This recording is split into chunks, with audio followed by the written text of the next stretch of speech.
Hi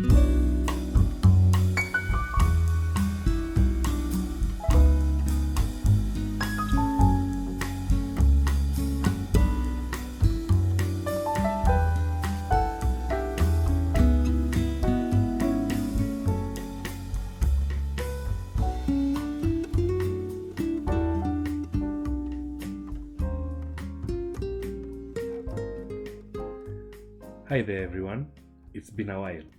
Welcome to today's QGIS tutorial lesson 20. In this video, you'll learn how to create Choropleth maps.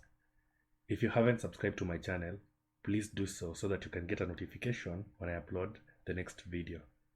If you're new to my channel, you can follow all my previous videos from the links in the descriptions below. Let's get started. So, what are Choropleth maps? Choropleth maps are popular thematic maps used to represent statistical data through various shading patterns or symbols of predetermined geographic areas. They are good at utilizing data to easily represent variability of the desired measure across a region. You can use Choropleth maps when your data are attached to enumeration units. That's, for example, the countries, provinces, and counties. 2. Standardized to show rates or ratios. Never use Choropleth maps with raw data count. And 3, when you have a continuous statistical surface, in other words, you could conceptually measure the phenomena anywhere in space. So let's go to QGIS and learn how to create these Choropleth maps with the data that I have created for this exercise. We'll open our new blank project in QGIS. In this exercise, I have two files that I'm going to bring in. One is the polygon layers for African countries. So I'm going to navigate to look for where the data is. So I'm going to go to layer. I'm going to add a layer, add a vector layer, and I'm going to browse for the African countries, which is in my GIS folder. In my desktop, GIS folder, data, Africa, and I have shape files here for African countries. So I'm going to open this vector layer. I'm going to add it into my QGIS and click on close. So you can actually see that this is the data sets for the African countries. I'm going to open the attribute table to just check what information I have in this layer. So I'm going to open the attribute table, and I can see in my table there is the object ID, the name of the country, African countries, the country code, the name of the country, in English, in French, in Spanish, and then there is the total area of each and every country in square kilometers. So I want to now add in some population data that I have in an Excel into this QGIS. So the first thing I'm going to do is I'm going to join my Excel to this attribute data in QGIS. So I'm just going to navigate and look for where my Excel is first, so that we can actually look at it and look at the information that we currently have. So my Excel is in the desktop. So I'm going to go to the desktop, and then GIS data and Africa, and I have my Excel here. So I have the Excel for African population since 1960 to 2019. So I'm going to open that Excel, and you can see from the Excel I have some data here that has the African country name.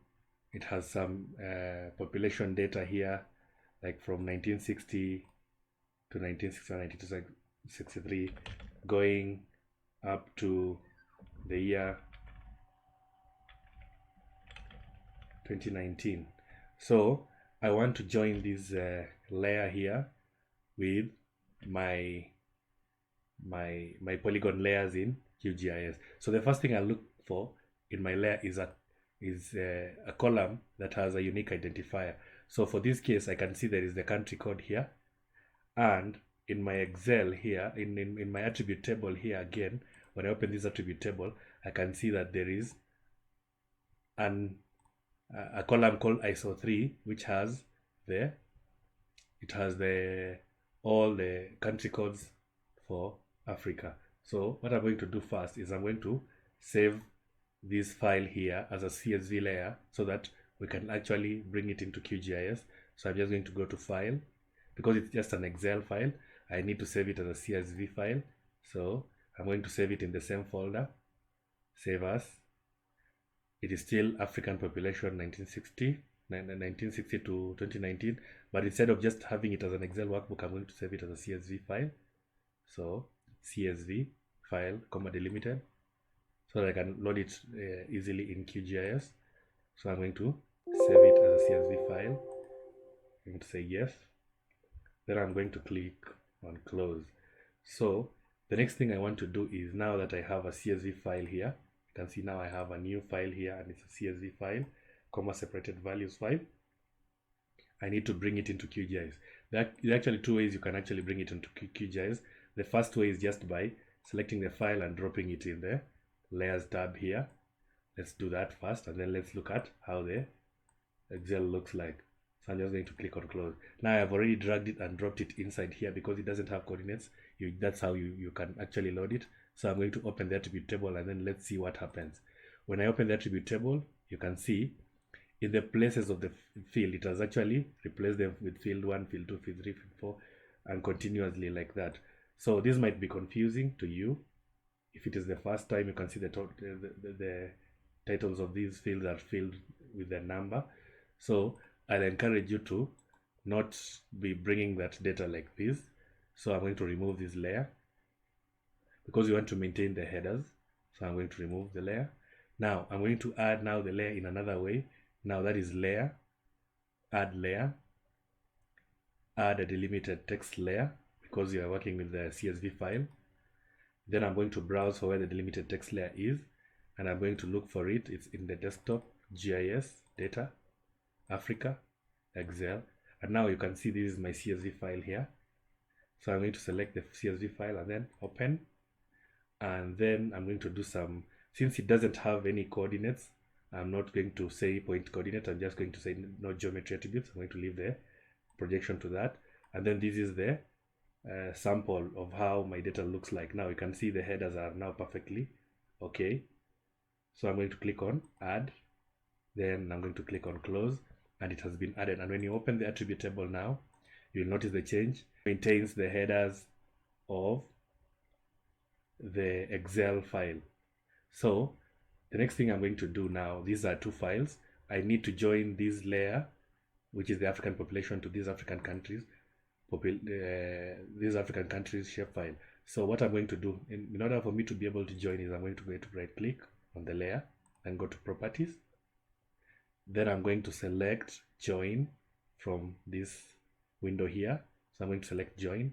Then I'm going to click on the green button here so that I can add my African population layer. So I'm going to click on add. Then join layer is the African population from 1960 to 2019. The join field now, remember, is the country code. We are going to use the country code to join these fields. Then the target field, we have to now look for that field that has also the codes for the country, which is the ISO 3, if you can remember. Then I'm going to make sure that those headers have a custom prefix. So for example, I'm going to customize it so that it's, instead of having that all of this title, which is very long, I'm just going to just say estimated underscore pop underscore. So it will be estimated population underscore 1960 underscore 1961. So it will just be continuous in our table here. So I'm going to say okay, and then I'm going to click on apply and okay.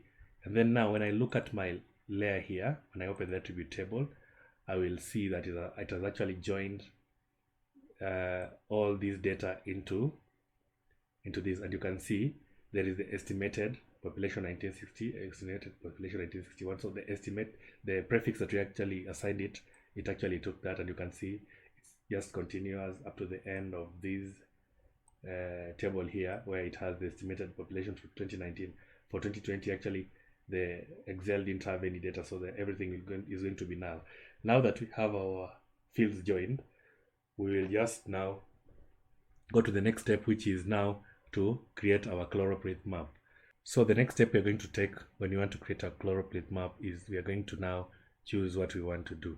For us to create a very nice Choropleth map, we need to create, like for example, you want to create a population density map. This is actually just population data. We want to create a population density map. So what you're going to do is you're going to right click on our layer first, open the attribute table, and we want to create a Choropleth map of maybe say 1960, showing population density of 1960, right? So what we also need to look at our data is we need to look if our data has a variable. Like for example, you can see our data has actually the total square kilometers for the different countries.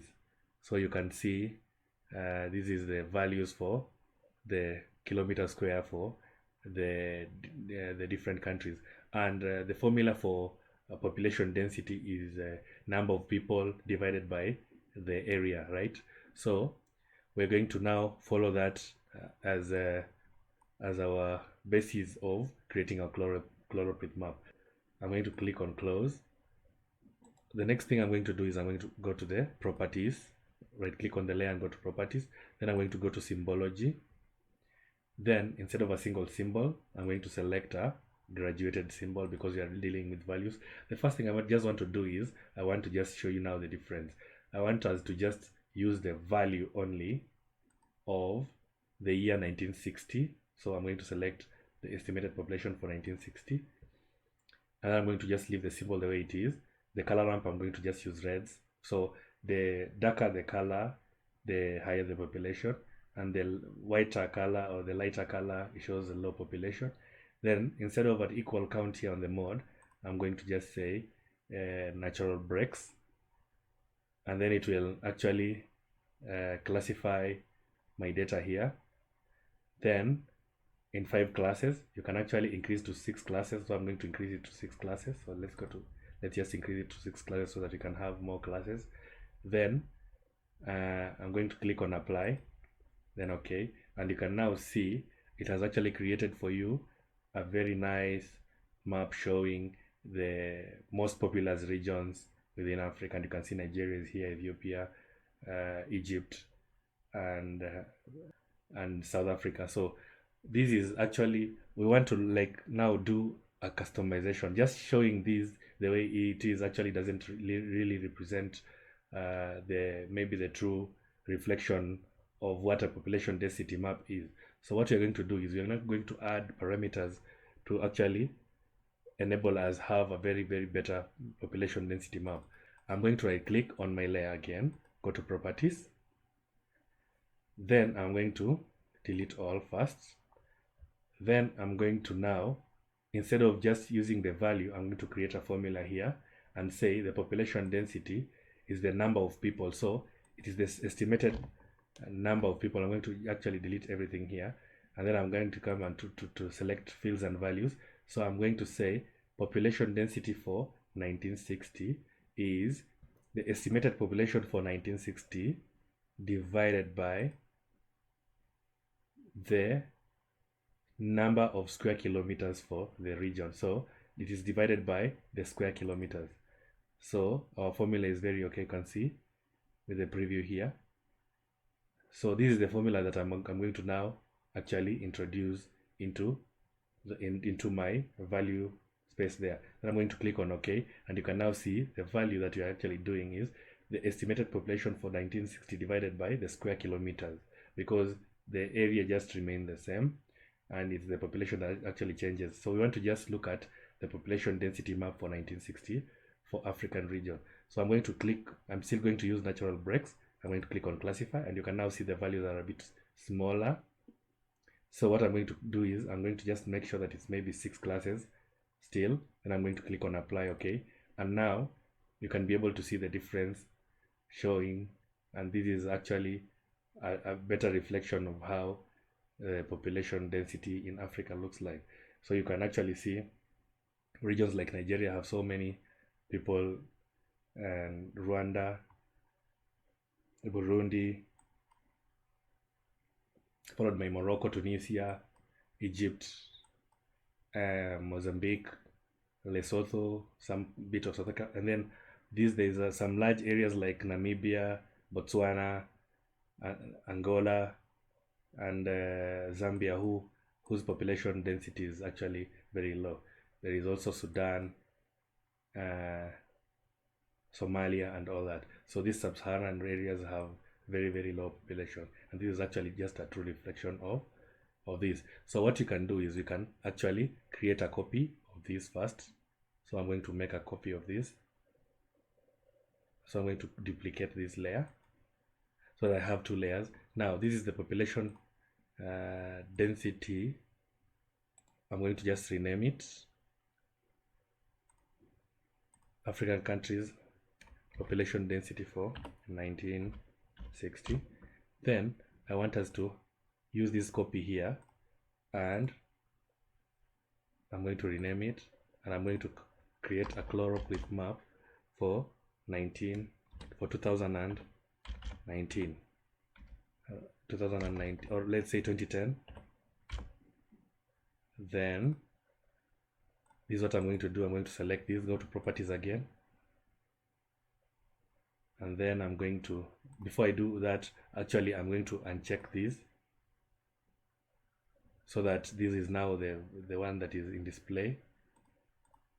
I'm going to go to properties, then I'm going still to use the same value, but instead of 1960 I just delete these two, this year, and maybe say 2010, or you can do it the long way, but it's actually still the same. So then I'm going to say again classify, and it has classified my values. I'll still use the red, light red, or to dark red, the light color to the dark color, or you can actually change the color ramp. You can use the reds, you can use the greens. It's up to you to decide which one you want to use. So let me maybe use greens today for this 6 classes. So click on apply, okay, and you can see there was not much change in these two types of data. There was slightly very little change in terms of population density for 1960 and for 2010. So after this, then now we can decide to create our final Choropleth map by going to project, new print layout. Then we are going to say 1960 population map, population density map,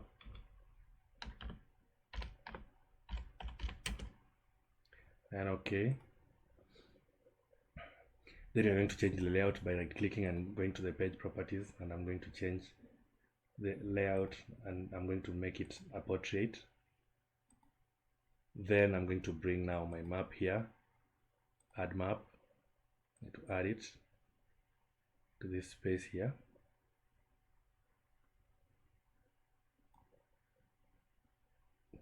Then I'm going to just move it, make it a bit bigger, and then I can add a frame to it and add the legend maybe somewhere here, and then I remove maybe the unnecessary things in my legend so that I just remain with what I want to see for my Choropleth map. And then I can add all the other elements and export it as an image or a PDF. 1960 population map.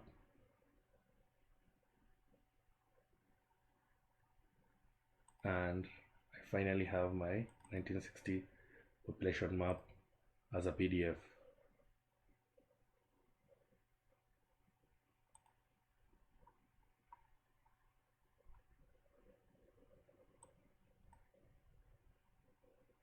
So that is how you create Choropleth maps in QGIS. If you found this video useful and you want to learn more on QGIS, subscribe to my channel. Hit the bell icon so that you can be notified when I upload my next videos. Otherwise, I'm just happy you're here. See you in the next video.